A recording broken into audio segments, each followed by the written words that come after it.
거기를 떠나사 고향으로 가시니 제자들도 따르니라. 안식일이 되어 회당에서 가르치시니 많은 사람이 듣고 놀라 이르되 이 사람이 어디서 이런 것을 얻었느냐? 이 사람이 받은 지혜와 그 손으로 이루어지는 이런 권능이 어찌 됨이냐? 이 사람이 마리아의 아들 목수가 아니냐? 야고보와 요셉과 유다와 시몬의 형제가 아니냐?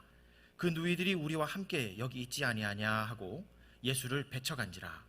예수께서 그들에게 이르시되 선지자가 자기 고향과 자기 친척과 자기 집 외에서는 존경을 받지 못함이 없느니라 하시며 거기서는 아무 권능도 행하실 수 없어 다만 소수의 병자에게 안수하여 고치실 뿐이었고 그들이 믿지 않음을 이상히 여기셨더라. 이에 모든 촌에 두루 다니시며 가르치시더라. 아멘. 금의 환향이라는 말이 있지요. 비단 옷을 입고 고향으로 돌아간다, 그런 뜻인데 타지에서 성공한 사람이 고향을 찾아가는 경우를 두고 하는 말입니다. 여러분들도 모두 고국에 그렇게 다녀오셨지요? 금의 환향 하신 줄로 압니다. 다른 의미가 아니라 우리가 이 땅 미국에 사는 동안에 더욱 풍성한 복음과 하나님의 나라를 얻고 누리게 된 진정한 성공자들이기 때문에 우리가 어디 가도 그 복을 나눌 수가 있어서 금의 환향인 줄로 믿습니다. 그런데 오늘 우리가 열어놓은 이 본문 속에서 그런 귀향의 스토리 하나가 담아져 있습니다. 우리 주 예수 그리스도께서 고향을 찾아가신 것이죠. 그의 제자 공동체를 다 이끌고 갈릴리 나사렛을 방문하신 것입니다. 그러나 안타깝게도 우리는 그곳에서 금의 환향, 우리가 기대했던 그 그림을 볼 수가 없습니다. 그날 예수 그리스도께서 계셨던 그 고향 마을 나사렛은 놀라운 기적과 역사 가운데서 하늘의 축제가 이루어질 뻔하였는데 결국 그렇게 되지 못했다라는 것이죠. 과연 어떤 일이 있었기 때문에 그러한 결말이 이루어졌을까요? 오늘 우리는 이 스토리 안으로 한번 들어가 보고자 합니다. 본문 속의 스토리는 안식일을 맞이한 나사렛 회당에서 시작이 되고 있습니다. 1절과 2절을 한번 보겠습니다. 예수께서 거기를 떠나사 고향으로 가시니 제자들도 따르니라. 안식일이 되어 회당에서 가르치시니 많은 사람이 듣고 놀라 이르되 이 사람이 어디서 이런 것을 얻었느냐? 이 사람이 받은 지혜와 그 손으로 이루어지는 이런 권능이 어찌 됨이냐? 지금 고향 나사렛에서 안식일을 맞으신 예수께서 제자들을 데리고 회당으로 찾아가십니다. 거기에서 가르치시게 되었어요. 고향에서의 사역이니 얼마나 우리 주님도 감개무량하셨겠습니까? 반응도 좋았습니다. 분명 2절을 보니까 그들이 듣고 놀랐다, 그렇게 말하고 있죠. 듣고 놀랐다. 그런데 딱 거기까지였습니다. 이내 회당 여기저기서 찬물을 끼얹는 그런 목소리가 연달아 터져납니다. 3절에 기록이 되어 있죠. 3절을 보니까 이 사람이 마리아의 아들 목수가 아니냐? 야고보와 요셉과 유다와 시몬의 형제가 아니냐? 그 누이들이 우리와 함께 여기 있지 아니하냐? 그렇게 말을 했습니다. 그러자 달아오르던 그 회당의 분위기가 갑자기 냉랭해져 버렸어요. 이때 우리 주님께서 어떻게 하십니까? 5절을 보니까 거기서는 아무 권능도 행하실 수 없어 다만 소수의 병자에게 안수하여 고치실 뿐이었다, 그렇게 말씀합니다. 그곳에서 더 이상 주님께서 놀라운 역사와 권능을, 기적을 행하지 않으셨다고 합니다. 그리고 회당을 나오시게 되었다고 합니다. 결국 복음서에서 기념할 만큼의 놀라운 역사적인 날이 될 뻔했던 그날은 결국 그저 늘상 나사렛 회당에서 볼 수 있었던 안식일 중에 한 날로 그저 해가 저물어 가고 말았던 것입니다. 왜 그랬을까요? 무엇 때문이었을까요? 다름 아니라 그 회당에 모였던 예수 그리스도의 고향 마을 사람들 안에 자리 잡고 있던 익숙함 때문이었습니다. 그들은 예수 그리스도에 대하여 많은 것을 알고 있었습니다. 그런데 안다고 능사가 아니었어요. 오히려 모르는 것만 못했습니다. 그들이 알고 있는 지식에서부터 생겨난 익숙함이 더 문제였다라는 거죠. 여러분, 익숙함이 무엇일까요? 익숙함 안에는 어떤 메커니즘이 들어있을까요? 익숙함이란 우리가 한때 소중하고 복되고 귀하게 여겼던 것들을 어느 순간부터 평범하고 당연하고 별 볼 일 없는 것처럼 보고 느끼고 여기게 한다는 것입니다. 익숙함은 우리가 하나님께로부터 받은 그 소중한 선물들, 그것을 언젠가부터 평범하게 느끼게 하고 있어요. 또한 우리가 복되게 받아 품고 있던 영적인 자산들과 영적인 유업들, 언젠가부터 그것이 당연한 것처럼 여기게 한다는 것입니다. 또한 우리가 복되게 소유하고 있던 은혜의 역사들, 바로 그것을 언젠가부터는 별 볼 일 없는 것처럼 여기게 한다는 것이죠. 익숙함의 정체가 바로 이런 것입니다. 특히 우리가 주목할 것은 바로 이 익숙함의 결과입니다. 우리가 이 익숙함을 그저 우리 안에 방치시켜 놓고 나면 결국 어떻게 되는가 하는 것이죠. 3절을 다시 볼까요? 3절을 보니 맨 마지막 부분에 예수를 배척한지라 그렇게 말하고 있는 것을 봅니다. 예수를 배척한지라. 익숙함이 만들어낸 쓴 열매가 무엇입니까? 배척이라는 것입니다. 익숙함은 배척으로 귀결합니다. 여러분, 그렇다면 배척이 무엇일까요? 여기에서 이 배척이라고 하는 말은 헬라어로 스칸달리조라고 하는 동사에서 파생된 명사입니다. 우리가 종종 스캔들이라는 말을 하죠. 바로 여기에서 나온 말이에요. 그런데 이 스칸달리조, 배척한다, 어떤 뜻입니까? 그것은 덫에 빠진다, 함정에 사로잡힌다, 걸리어 넘어진다, 그런 뜻입니다. 따라서 고향 사람들이 지금 익숙함을 통해서 마침내 예수를 배척했다라는 것은 그들이 예수 그리스도를 내쫓고 내몬 것이 아니라 오히려 예수 그리스도 앞에서 그들 스스로 덫에 걸리고 함정에 사로잡혀 걸리어 넘어져 실족하게 되었다라는 말입니다.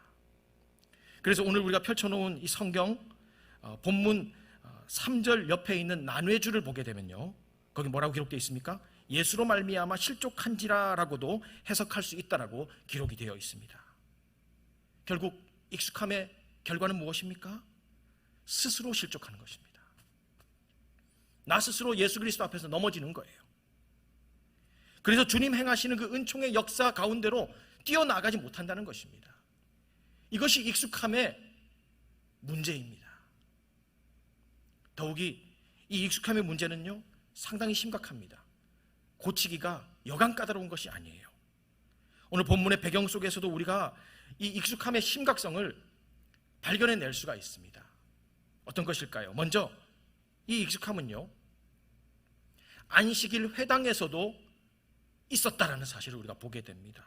2절을 다시 보게 되면 안식일이 되어 회당에서 가르치시니 그랬죠. 여러분, 안식일이 무엇입니까? 전통적인 은혜의 시간입니다. 회당은 무엇입니까? 역시 전통적인 은혜의 장소지요. 그런데 지금 은혜의 시간과 은혜의 장소에 있었는데도 이 익숙함의 문제가 그냥 해결되지 않았다는 것입니다.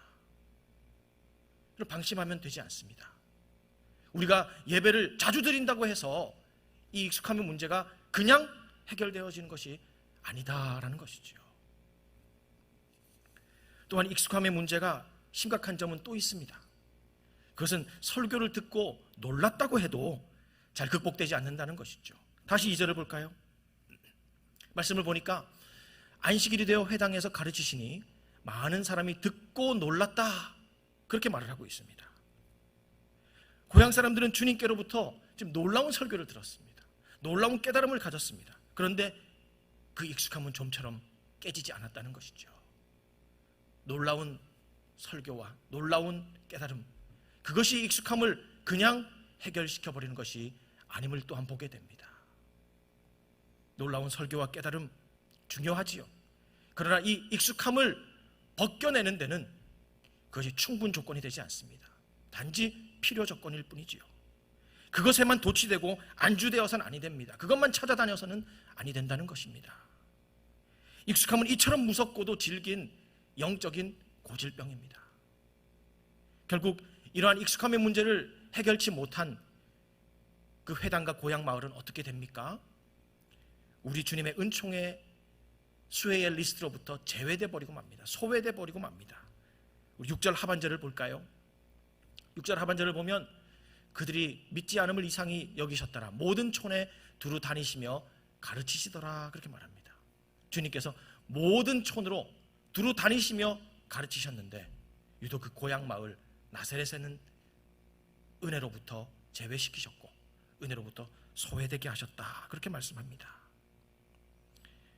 주님의 역사와 은총은 더 이상 익숙함이 있는 자리에 내려지지 않는다라는 겁니다. 그런 의미에서 익숙함을 가지게 되면 스스로 덫에 걸리고 스스로 함정에 빠지게 되는 것이지요.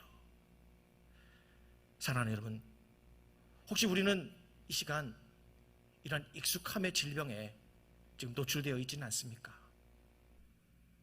익숙함의 덫과 함정에 지금 붙들려 있지는 않습니까? 오늘 이 시간 이 예배 가운데 우리를 찾아오신 주님께서 이 익숙함의 덫을 깨뜨려 벗기시고 다시 한번 주님 부르시는 그 은혜의 역사 안으로 기쁘게 뛰어나갈 수 있는 복된 걸음이 될 수 있기를 축원합니다. 그렇다면 익숙함이 무엇인지 우리가 확인해 보았는데 이 익숙함의 문제는 어떤 차원에 걸쳐서 중요하게 나타나는가 한번 살펴보기를 원합니다. 익숙함의 문제가 반드시 극복되어야 될 그 중요한 세 가지 관계적인 차원이 있습니다. 먼저 주님과의 관계입니다. 익숙함의 문제는 우리 주님과의 관계에서 분명 나타납니다. 이것이 가장 중요한 관계적인 차원이죠. 익숙함은 우리가 그 예전에 가졌던 우리 주님과의 뜨거웠던 첫사랑과 황홀했던 영적인 추억들을 판에 박힌 일처럼 대체시켜 버리고 맙니다.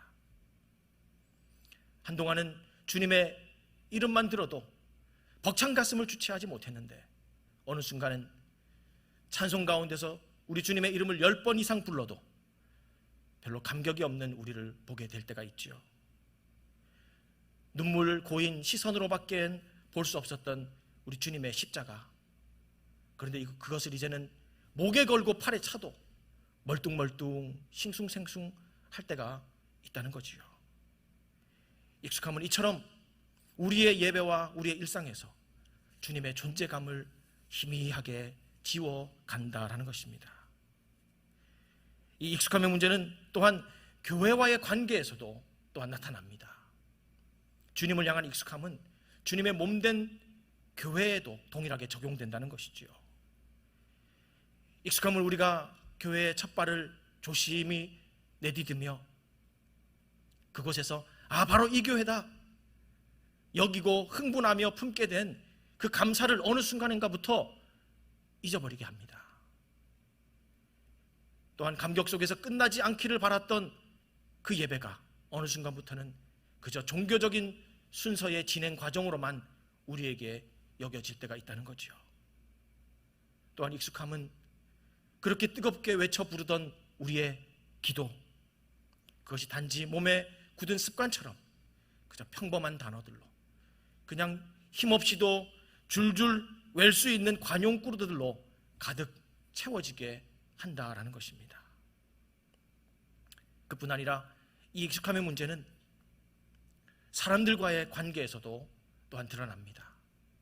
주님을 향한 익숙함은 주님의 지체가 된 우리 가족들과 믿음의 동행을 이루어가고 있는 우리 믿음의 식구들에게도 반영된다는 것이죠. 익숙함은 언제부턴가 우리의 가정을 익숙함이라고 하는 그런 도배로 한 방 한 방 점점 차지해 갑니다. 언젠가는 손끝만 닿아도, 눈길만 스쳐도, 하나님 과연 제게 이렇게 귀한 배우자를 주셨습니까? 그렇게 감사하고 감격했었는데 언젠가부터는 하루에 의미 있는 10마디도 나누지 않는 그런 사이가 되어가고 있는 것을 봅니다. 요란한 울음소리를 내며 강보에 쌓여 안겨왔던 우리의 자녀, 하나님 천국의 선물을 주심을 감사합니다. 이 땅에 천국 열쇠처럼 아름답게 키워내겠습니다. 그렇게 들뜬 마음으로 고백했지만 어느 순간에 우리 차 안에 옆자리에 앉아도 무슨 말을 끄집어내야 될지 서먹서먹한 관계를 우리가 느낄 때가 있지요. 그리고 떨리는 마음으로 악수하고 뜨거운 마음으로 중보했던 우리 사랑하는 믿음의 지체들, 어느샌가부터는 전화가 걸려와도, 카톡 하면서 카톡이 와도 오히려 두려워지고 또 꺼려지는 그런 마음이 있을 때가 있습니다. 물론 오해하지 마시기 바랍니다. 제가 꼭 그렇다는 것은 분명 아닙니다. 그렇지만 우리 중 누구라도 익숙함의 질병에 노출되어지고 그 병이 깊어지면 이렇게 될 수밖에 없다는 것이지요. 그렇다면 여러분, 이러한 익숙함 속에 빠져있는 우리의 모습을 바라보며 주님께서는 어떻게 여기고 계실까요? 6절 상반절을 보겠습니다. 6절 상반절을 보니 그들이 믿지 않음을 이상히 여기셨더라, 그렇게 말합니다. 이상히 여기셨다. 주님께서는 지금 익숙함 가운데 붙들려 있는 사람들을 바라보며 이상히 여겼다 말씀하십니다. 정상이 아니라는 것이죠. 주님 기대하신 참된 인생이 아니다라는 것입니다.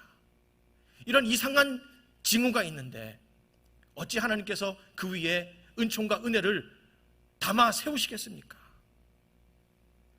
물론 누구는 그렇게 반문하실 수도 있을 거예요. 아니, 사람이 다 관계 속에서 시간이 지나면 익숙해지기 마련이지, 다들 그렇게 익숙해지고 사는 것 아닌가? 여러분, 그렇지 않습니다.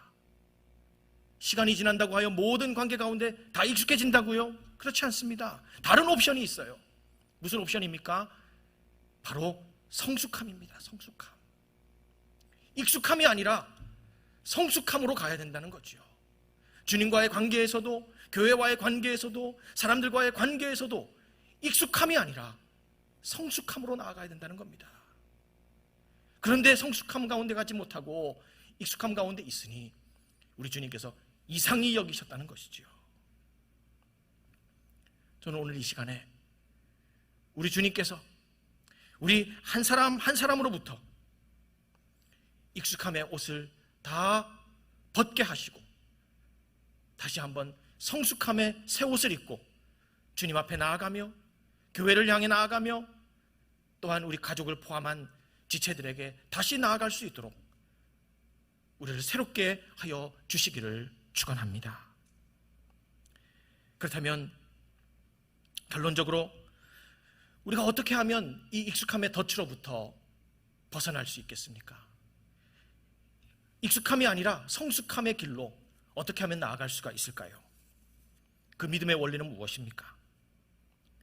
4절을 한번 보도록 하지요. 4절을 보니 예수께서 그들에게 이르시되 선지자가 자기 고향과 자기 친척과 자기 집 외에서는 존경을 받지 못함이 없느니라 하시며 그렇게 말씀합니다. 주님께서 지금 문제로 지적한 것이 무엇입니까? 익숙함이 계속해서 생겨날 수밖에 없게 되었던 내면적 특질 하나를 지금 지적하고 있어요. 무엇입니까? 고향과 같고 친척과 같고 집과 같은 그런 내면적인 특성들, 그 질병을, 그 환부를 잘라내고 솎아내어야 된다, 그 말씀인 것이죠. 그것이 무엇일까요? 어떻게 할 수 있을까요? 그것은 다름 아니라 두 가지 중요한 가치관과 관점의 변화로부터 시작이 될 수가 있습니다.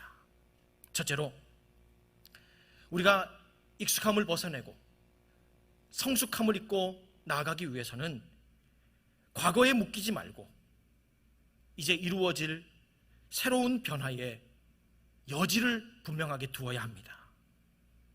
여러분, 우리는 이미 이 나사렛 회당의 풍경 속에서 고향 사람들의 언어가 무엇이며 익숙함의 화법이 무엇인지를 살펴보았지요. 무엇입니까? 아니냐, 아니냐, 아니하냐. 그게 다 무슨 표현이었습니까? 과거의 지식에 근거한 언어였고 과거의 사실을 다시 사람 앞에서 확정하고자 하는 화법이었습니다. 이 익숙함이라는 것은 과거의 지식 안에 있는 이 독소를 먹고 자라는 암세포와도 같다라는 것입니다. 그러면 우리가 어떻게 해야 될까요? 어떻게 이것을 극복할 수 있겠습니까? 이사야 43장 18절과 19절에 치유법이 있습니다. 말씀 한번 읽어볼까요? 함께 읽어봅니다. 너희는 이전 일을 기억하지 말며 옛날 일을 생각하지 말라. 보라, 내가 새 일을 행하리니 이제 나타낼 것이라. 무엇입니까? 이전 일에 대한 생각과 기억에 스스로 묶이지 말라는 것입니다.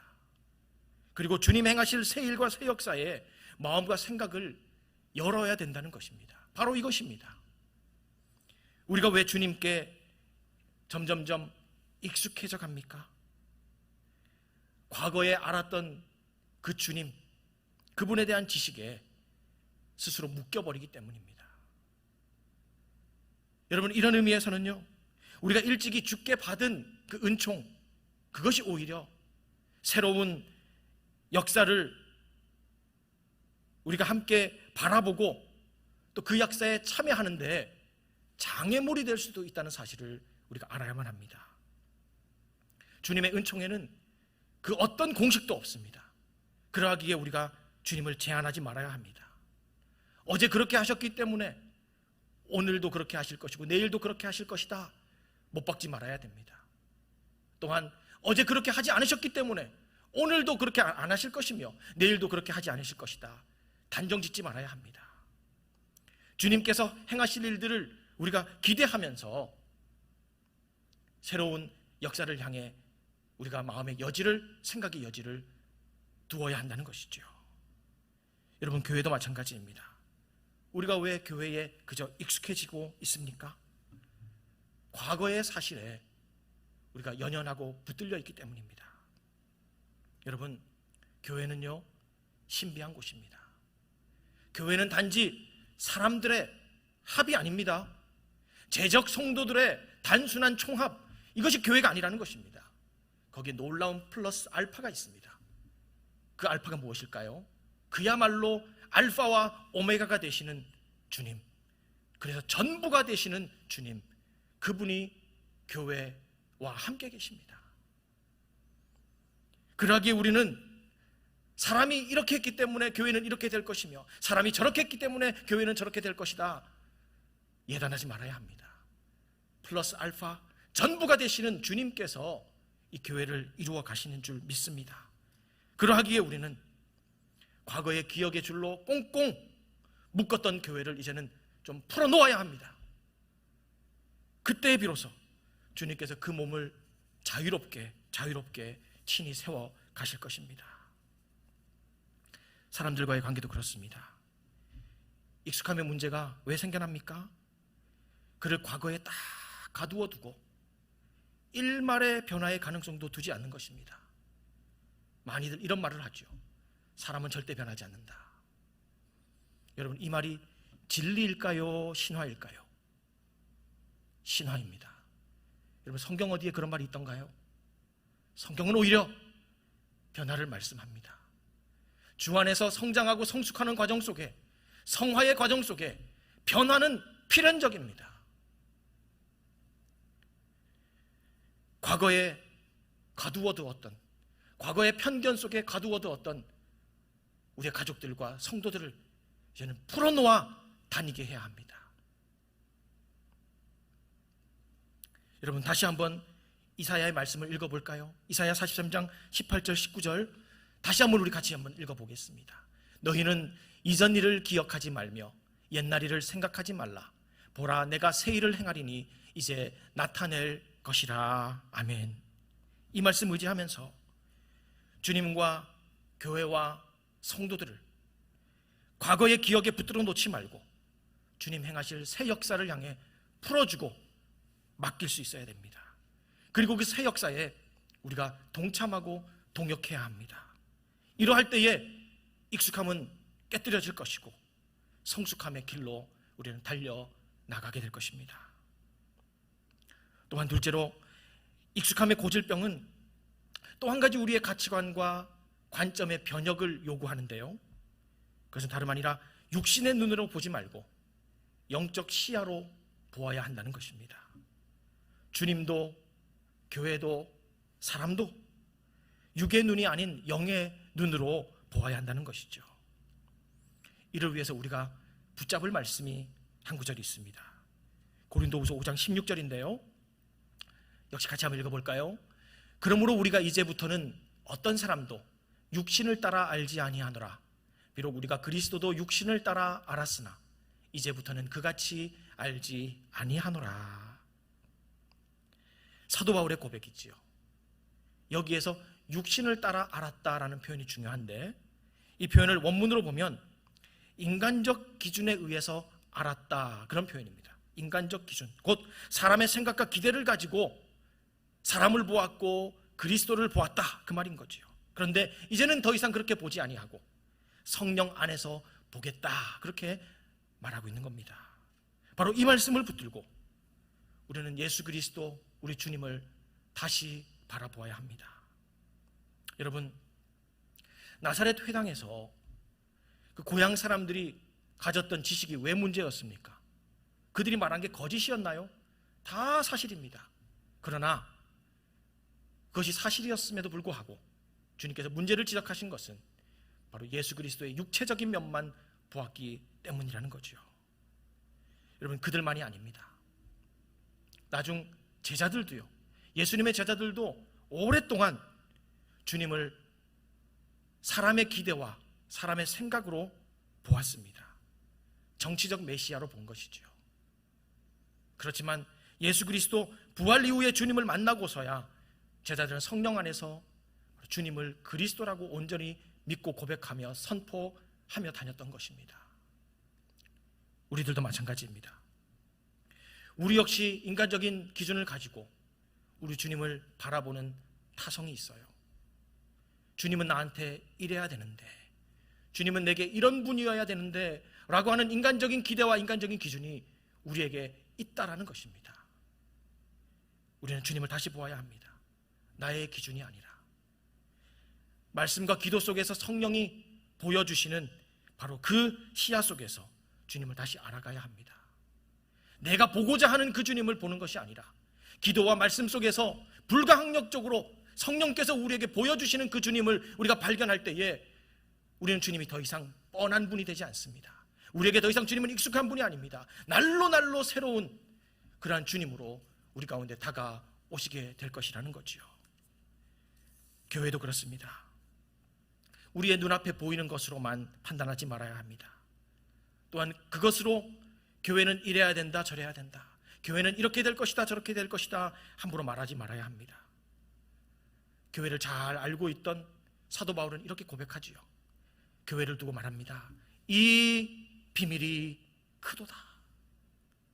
여러분, 우리 중 누구가 교회에 대한 비밀을 다 아는 사람이 있겠습니까? 여러 교회를 섬겼다 할지라도 누구가 과연 이 교회의 놀라운 비밀을 다 꿰뚫어 보았다고 말할 수가 있겠습니까? 나의 기준과 기대를 겸손히 내려놓고서 우리는 다시 기도와 말씀 속에 성령께서 우리에게 일러주시는 그 교회에 대하여 새롭게 배워야 합니다.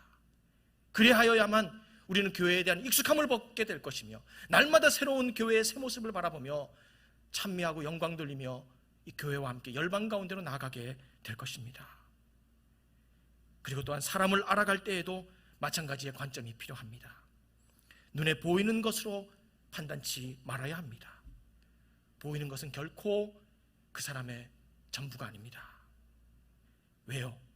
보이지 않는 곳에서 더 크신 우리 주님께서 그와 함께 계시고 일하시기 때문입니다. 그의 고난 속에, 그의 장애 속에, 그의 실패 속에, 그의 가난 속에 우리 주님께서는 지금 일하고 계십니다. 육의 눈으로는 결코 볼 수 없지요. 그래서 판단합니다. 그렇지만 영의 눈으로 기도 속에서 보고 말씀을 통해서 볼 때 그들이 오히려 더 하나님의 은혜 가운데 있는 자들이구나 발견하게 됩니다. 그것이 사람을 바로 보는 것입니다. 다시 한번 고린도후서 5장 16절을 한번 볼까요? 다시 한번 우리 같이 읽어보겠습니다. 그러므로 우리가 이제부터는 어떤 사람도 육신을 따라 알지 아니하노라. 비록 우리가 그리스도도 육신을 따라 알았으나 이제부터는 그같이 알지 아니하노라. 아멘. 익숙함의 문제는 우리의 시야 때문입니다.